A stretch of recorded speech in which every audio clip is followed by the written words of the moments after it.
This is my audience.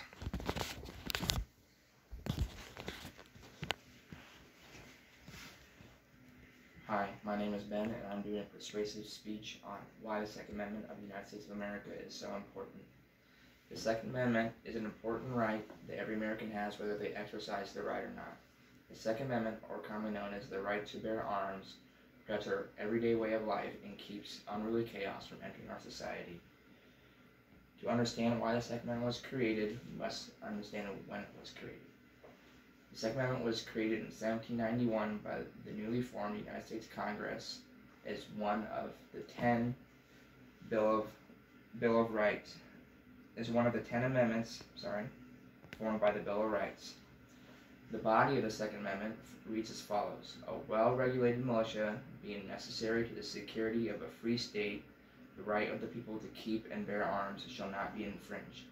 The Second Amendment establishes that the government does not have the right to disarm its citizens. It was put in place so that the populace could defend themselves against a tyrannical government and other threats, such as criminals.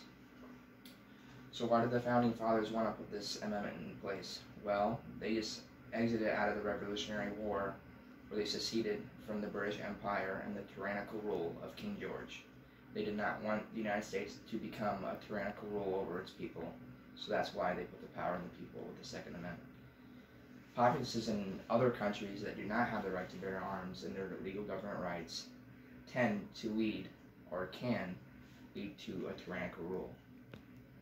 Such as the Nazis in 1938. The Nazis instituted a full civilian firearm ban. Shortly after the ban, the leader of the Nazi Germany Party, Adolf Hitler, ordered the extermination of Jewish men, women, and children. The total casualties of the Nazi Germany extermination of the Jewish population and other so-called unwanted minority groups comes to a staggering 13 million people. The greatest extermination of the 20th century was at the hands of Mao Zedong. Another example. Under Mao's regime, approximately 65 million died because of his merciless efforts to create a so-called socialist China. In 1935, Nationalist China enforced a strict gun control. Another example would be the Soviet Union. In 1929, the Soviet Union completely banned the private ownership of firearms. Around the same time, the Soviet Union gathered up anyone who opposed the government or threatened the government.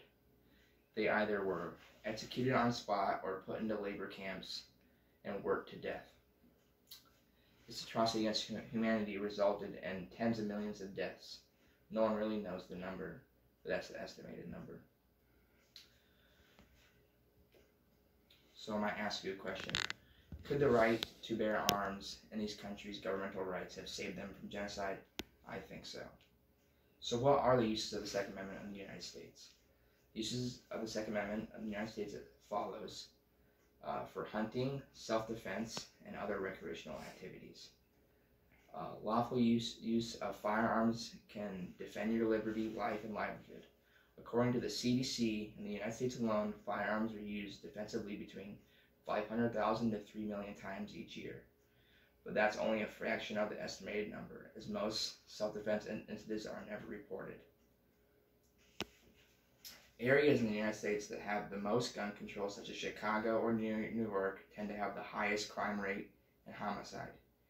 Even if firearms are taken away from law-abiding citizens, criminals will always find a way to commit crime. Guns that are confiscated from criminals are either non-registered firearms or outsourced from other countries and imported to the United States illegally. So in closing, the right to bear arms is a right many take for granted. My hope is that we will not sacrifice our rights and be victims of tyrannical rule like we have seen so many times in the past. Thank you.